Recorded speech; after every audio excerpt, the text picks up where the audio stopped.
నమస్తే, welcome to editor analysis. మళ్ళీ RK రోజా గారు రంగంలోకి దిగిపోయారు. కూటమి నేతలపై రోజా కడుపు మంట అంటూ ఇప్పుడు ట్రోల్ అవుతున్న అంశం. చంద్రబాబు, పవన్, లోకేష్లపై మళ్ళీ విమర్శలు. ఎందుకంటే ముఖ్యంగా తెలుగుదేశం పార్టీని టార్గెట్ చేశారు. మధ్య మధ్యలో ఖచ్చితంగా పవన్ కళ్యాణ్ గారు కూడా ఆవిడ ఇన్వాల్వ్ చేస్తుంటారు కదా, అందరికీ తెలిసిన అంశమే.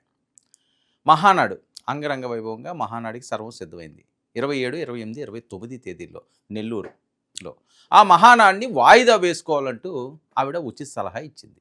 ఎందుకంటే ఆవిడ చెప్పింది, ఇంధన పొదుపు అంశంపై రోజా తనదైన స్టైల్లో ఓవర్ యాక్షన్ చేస్తూ కూటమి శ్రేణులకి ఈవిడ సలహాలు ఇస్తుంది అని.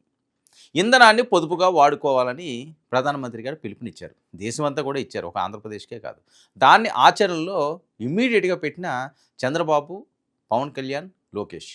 మరి కాన్వాయ్ను సగానికి సగం తగ్గించుకుని వాళ్ళు ముగ్గురు, చంద్రబాబు నాయుడు గారు, పవన్ కళ్యాణ్ గారు, లోకేష్ గారు ముగ్గురు కూడా తగ్గించుకున్నారు. ఒక మెసేజ్ ఇచ్చారు. మరి మంత్రుల వాహన శ్రేణిలో కూడా కోత, ప్రభుత్వ స్థాయిలో ఖర్చు నియంత్రణ, ఇది ప్రధానం. మరి కాన్వాయ్ తగ్గింపు నిర్ణయాలతో అందరికీ ఆదర్శంగా వాళ్ళ ముగ్గురు త్రిమూర్తులా నిలిచారు అని చెప్పి ఒక పక్క ట్రోల్ అవుతుంటే, మంచి నిర్ణయం తీసుకున్నారు అని చెప్పి కొందరు అభిప్రాయపడ్డారు. మరి వైసీపీ నుంచి మాత్రం దీని మీద తీవ్ర విమర్శలు వినిపిస్తున్నాయి. అంటే ఏం చేసినా సరే, ఏ మంచి చేసినా లేకపోతే ఏం మెసేజ్ ఇచ్చినా, ఏదిచ్చినా వాళ్ళకు అనుకూలంగా ఉండే విధంగా మరి ఇస్తేనే వాళ్ళు సాటిస్ఫై అవుతారేమో, లేకపోతే సాటిస్ఫై అవ్వరేమో. ఎందుకంటే ఇప్పుడు రోజా గారి కామెంట్లతో సోషల్ మీడియాలో రచ్చరచ్చగా మారుతున్న నేపథ్యం.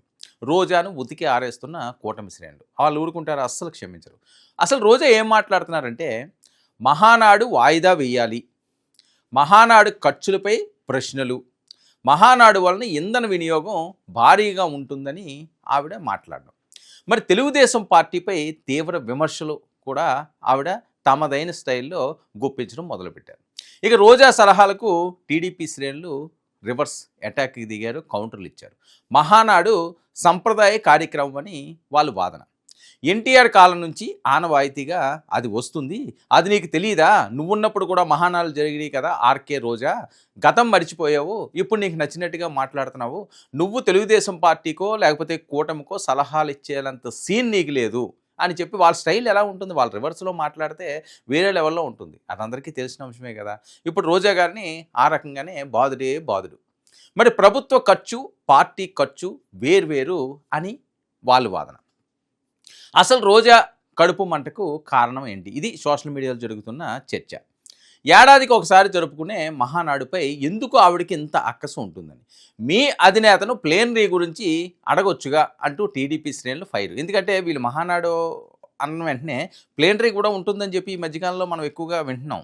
వాయిస్ కూడా వస్తుంది, ప్లేనరీ మహానాడుకి ధీటుగా చేయాలని. వాళ్ళు కూడా చేసుకోవచ్చు, తప్పేమీ లేదు. కానీ లిమిటెడ్గా ఇప్పుడున్న పరిస్థితులు ఏంటంటే, ఇప్పుడు మహానాడు ఎన్ని రోజులు చేస్తారో, ఎంతమందిని పిలుస్తారో, వాళ్ళు ప్రతి సంవత్సరం వచ్చేది కదా. ఇప్పుడు పండగ, ఏదైనా ఒక పండగ వచ్చిందనుకోండి, అందులో మనకు కష్టం వచ్చినా, నష్టం వచ్చినా, ఇబ్బందికర పరిస్థితి వచ్చినా పండగ అయితే ఆపుకోవడం మానం, పూజలు అయితే చేయడం మానేం కదా. ఖచ్చితంగా ఆ రోజుకి అప్పుడున్న పరిస్థితులను బట్టి అంతా సస్యశ్యామలంగా ఉన్నదనుకోండి, ఫుల్గా ఇంట్లో డబ్బులు ఉన్నాయనుకోండి, ఎలా చేసుకుంటారు? దీపావళి కానీ సంక్రాంతి కానీ కొత్త బట్టలు, మంచి మంచి కార్లు లేకపోతే స్కూటర్లు, ఎవరి స్తోమతను పెట్టి వాళ్ళు చేసుకుంటుంటారు. లేదా దీపావళి పటాసులు, అద్భుతమైన పటాసులు అన్నీ చేసి చేసుకుంటారు. లేదు డబ్బులు ఉన్నవాడు మధ్యతరగతి వాళ్ళు అప్పుడు కొద్దిగానే ఉన్నది, దానికి తగ్గట్టుగానే కొనుక్కుంటారు. కానీ పూర్తిగా మానేరు కదా, ఎండగట్టుకోరు కదా, ఏది ఎండగట్టుకోరు, ఎంతో కొంత కానిస్తారు. ఇప్పుడు కూలి పని చేసుకున్నవాడు తనకు తగ్గట్టుగా తింటాడండి. ఉద్యోగం చేసుకున్నాడు ఉద్యోగస్తుడిగా అర్థం, ఇంకా పెద్ద ఉద్యోగం చేసినాడు పెద్ద ఉద్యోగం చేసినట్టు ఉంటాడు. ఒక ఎమ్మెల్యే స్థాయిలో ఉంటాడు, మినిస్టర్ స్థాయిలో ఉంటాడు. ఎవరి స్థాయి వాళ్ళది.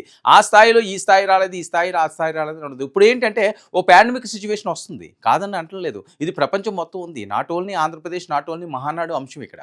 సో ఈ నేపథ్యంలో ఏంటి, దాన్ని ఎలా జరుపుకోవాలని మన సలహాలు సూచనలు ఇవ్వడం కాదు. ఒకవేళ అదేమైనా రాంగ్గా లేకపోతే ఒక రాంగ్ మెసేజ్ వెళ్ళేలా జరుపుకున్నప్పుడు అప్పుడు మాట్లాడాలి. అసలు ఆలు లేదు సూలు లేదు అన్నట్టుగా డేట్లు అయితే అవే, ప్రతి సంవత్సరం వచ్చే డేట్లే, ప్రత్యేకంగా ఈరోజు ప్రకటించలేదు కదా. అప్పుడు ఏం జరుగుతుందో, వాళ్ళు ఏ రకంగా మహానాడు సాగించారో, అక్కడ ఎలాంటివి నిబంధనలు పాటించారో అన్నది చూసిన తర్వాత మనం ఏం మాట్లాడినా సరే దానికి ఒక ఇంపార్టెన్స్ ఉంటుంది. అసలు ఏమీ లేకుండా మనం ముందే బయటకు వచ్చి ఏదేదో మాట్లాడేసి వాళ్ళతో చిట్లు తివాట్లు తిని లేనిపోని అన్ని ట్రోల్స్ పెట్టించుకుని ఎందుకు అనవసరంగా రోజా గారు ఎందుకు ఇలా చేస్తున్నారో ఎవరికి అర్థమై సావదు. సరే, ఏటా ప్లేనరీ నిర్వహిస్తామని జగన్మోహన్ రెడ్డి గారు ఎందుకు చెప్పారు? అని చెప్పి వీళ్ళు మాట్లాడతారు. అధికారంలో ఉన్నప్పుడు ఒక్కసారి నిర్వహించారు. మరి తర్వాత ప్లేనరీ ఊసే మర్చిపోయారు. మరి రోజా ప్రత్యర్థి పార్టీకి మాత్రమే సలహాలు ఇస్తారా? మనం కూడా ప్లేనరీ నిర్వహిద్దామని ఎందుకు చెప్పుకోవట్లేదు? మరి ముందు సొంత పార్టీని చూడాలంటూ టీడీపీ శ్రేణులు విమర్శలు. అంతేకాకుండా వాళ్ళిచ్చే సూచనలు సలహాలు ఏంటంటే, జగన్మోహన్ రెడ్డి గారు కూడా ఒక మెసేజ్ ఇవ్వాలి. ఎవరైనా వాళ్ళు మాజీ మంత్రులు లేకపోతే వాళ్ళ ఫాలోవర్స్ వీళ్ళు ఎవరన్నా ఉంటే వాళ్ళందరూ కూడా చాలా జాగ్రత్తగా జరుపుకోవాలి. ఇది ఇలా ఈ సిచ్యువేషన్ని ఆచితూచి అడుగులు వేయాలి.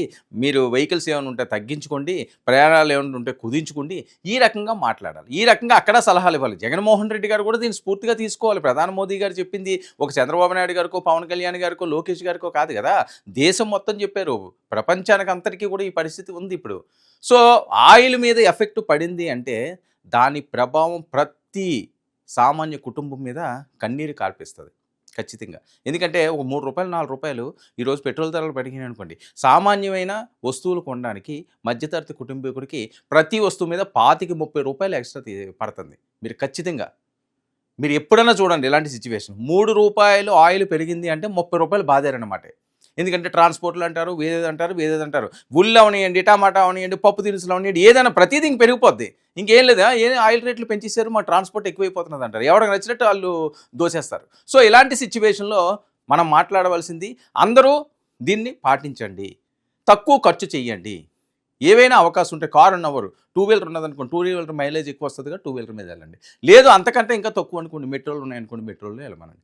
లేకపోతే ఎక్కడికైనా దూర ప్రయాణాలు వెళ్ళినప్పుడు కారు కాకుండా రైల్ని ఆశ్రయించండి. ఇలాగ ప్రతి ఒక్కరు కూడా పాటించాలి. ఇదే ఒక ఇంటికి సొంతం కాదు, ఒక ప్రాంతానికి సొంతం కాదు, ఒక రాష్ట్రానికి సొంతం కాదు, ప్రపంచం అంతా గగ్గోలు పెట్టే పరిస్థితి ఉంటుంది. సో కష్టం వచ్చినప్పుడే అందరూ ఒకే మాట మీద నిలబడాలి, ఒకే బాటతో నడవాల్సిన అవసరం ఉంది. దీన్ని మళ్ళీ రాజకీయాలు చేసుకుని మహానాడులో ఏం చేస్తారో, మహానాడు మూసియండి, మహానాడు చేసుకోకండి, మహానాడాలు ఎన్ని రోజులు చేసుకుంటారో, ఏం చేసుకుంటారో, ఎంత పూర్తిగా దాని విధి విధానాలు తెలియదు కదా. తెలియనప్పుడు మనం ఎందుకు మాట్లాడుతున్నాం, ఎందుకు మాట్లాడుకుని అనవసరంగా మనం మళ్ళీ తిరిగి రాళ్ళు వేయించుకుంటాం. సో రోజా గారు ఒకసారి 2 సార్లు కాదు, నిత్యం ఇదే వివాదాల్లో ఆవిడ చిక్కుకుంటూనే ఉంటారు. ఇంకా ఆవిడ దొరికారంటే వీళ్ళు ఆడేసుకుంటూనే ఉంటారు. మరి జగన్మోహన్ రెడ్డి గారు దీని మీద ఏం మెసేజ్ ఇస్తారు? రోజా గారి నోటికి ఇంకెప్పటికైనా అదుపు ఉంటుందా? ప్రతిదాన్ని ఒక కాంట్రవర్సీ చేసి ఆవిడ పొందే ఆ ఆనందం ఏంటి అన్నది మరి ఆవిడకే తెలియాలి అంటున్నది సోషల్ మీడియా. ఏదైనప్పటికీ కూడా మరొకసారి రోజా ఈ వ్యాఖ్యలు చేసి వాళ్ళతోటి ఫుల్గా తమదైన స్టైల్లో ట్రోల్స్ తోటి మోత మోగిస్తున్నారు. ఇది ఈనాటి editor analysis. Stay tuned to 9 news.